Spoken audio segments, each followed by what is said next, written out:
A story where a human medic and an alien commander meet as enemies in a galaxy torn apart by endless war. Forced into survival together, they begin to discover something neither empire ever prepared them for: trust, understanding, and a connection stronger than orders or fear. In a universe built for conflict, their bond becomes the first sign that war is not the final answer. They told him humans were incapable of understanding peace between species, and they told her aliens could never feel love the way humans do. They were both wrong, because in the middle of a galaxy-wide war, a human medic and an alien commander were about to prove that even empires can lose to a single heartbeat. The war between the Terran Alliance and the Velmorian Empire had lasted 17 years. 17 years of shattered planets, burning colonies, and fleets disappearing into silent darkness. Humans were not the strongest species in the galaxy. Everyone knew that. The Velmorians had energy-based weapons that could tear ships apart before they even appeared on scanners. They had shield technology that adapted in real time.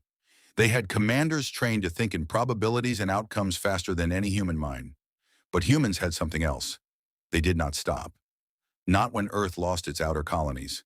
Not when the Orion Corridor collapsed. Not when entire fleets were wiped out in a single hour. They adapted. They rebuilt. And they kept fighting.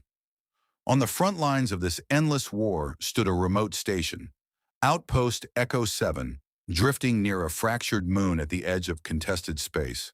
It was here that everything changed. Commander Kale Virex of the Velmorian Empire was not supposed to be here. He was assigned to lead a tactical strike, erase Echo 7, eliminate resistance, move on. Simple, efficient, clean. That was before the ambush. A hidden human defense grid activated the moment his fleet entered orbit. Mines, drones, decoy signals, everything firing from nowhere.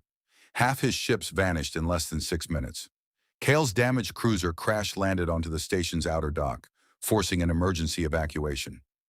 Inside Echo 7, chaos unfolded. And that was where he met her. Dr. Arya Soren, human field medic. She found him collapsed near the broken corridor, armor cracked, breathing unstable, weapon gone. He expected execution. Instead, she pointed a pulse scanner at him and said, "You're lucky I don't let patients die in my hallway."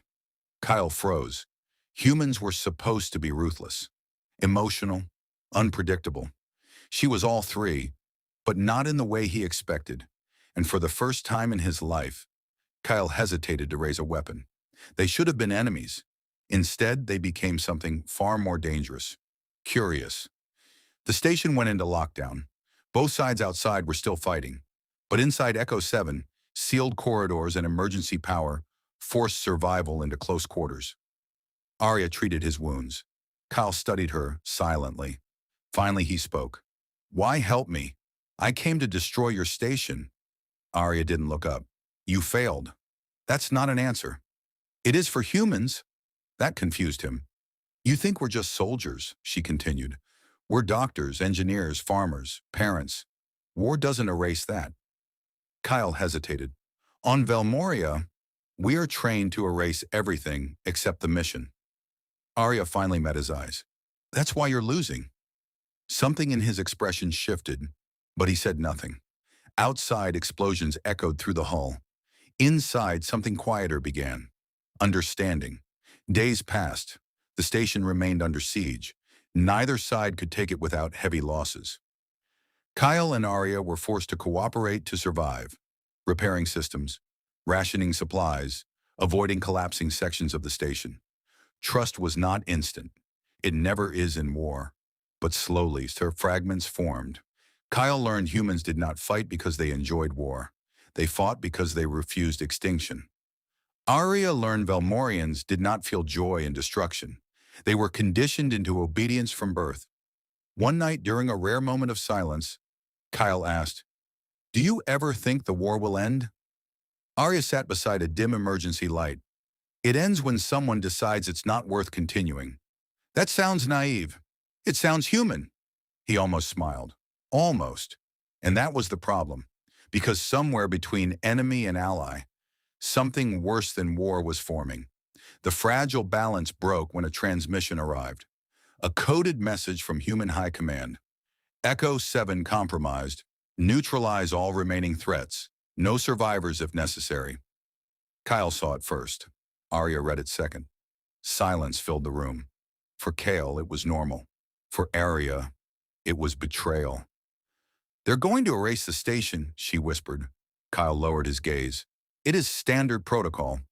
We are still inside it. You are human. They will assume you can evacuate. Her voice hardened. And you? Kale paused. I am expendable. That word hit differently than either of them expected. Arya looked at him, not as an enemy, not as a soldier, but as something painfully human. The final assault began. Human and Velmorian fleets converged. Echo 7 became a battlefield from both sides. Kyle had a decision. Return to his fleet and finish the mission, or stay and help a human who was never supposed to matter to him. Arya made her choice too. She could escape through an evacuation pod, but she didn't, because Kale couldn't reach his fleet in time without her help, and she couldn't abandon someone who had stopped being just an enemy. So they fought together, side by side. Human strategy, Velmorian precision, a combination neither empire expected. For the first time in the war, both sides were losing. The station's core began collapsing. There was no winning now, only survival. Kyle grabbed Arya's arm. You must leave. I'm not leaving you. That is not logical. Neither is anything that's happened since I met you. A pause. Then Kale said something that shocked even himself. Then I will stay too. Arya stared at him. You'd abandon your entire empire? Kyle looked at the burning station around them. I already did. For a moment, everything stopped. War, orders, empires. All of it disappeared into silence between two people who were never supposed to meet like this. Chapter 8. The Escape. They escaped through a damaged docking corridor. Behind them, Echo 7 collapsed into the fractured moon's atmosphere, burning like a falling star. Their escape pod drifted into silence. No fleet, no orders, no war, at least for a moment. Just two survivors, floating in the dark. Arya looked at Kale. You know what happens now? Yes, he said. They'll hunt you. Yes. They'll call you traitor. Yes.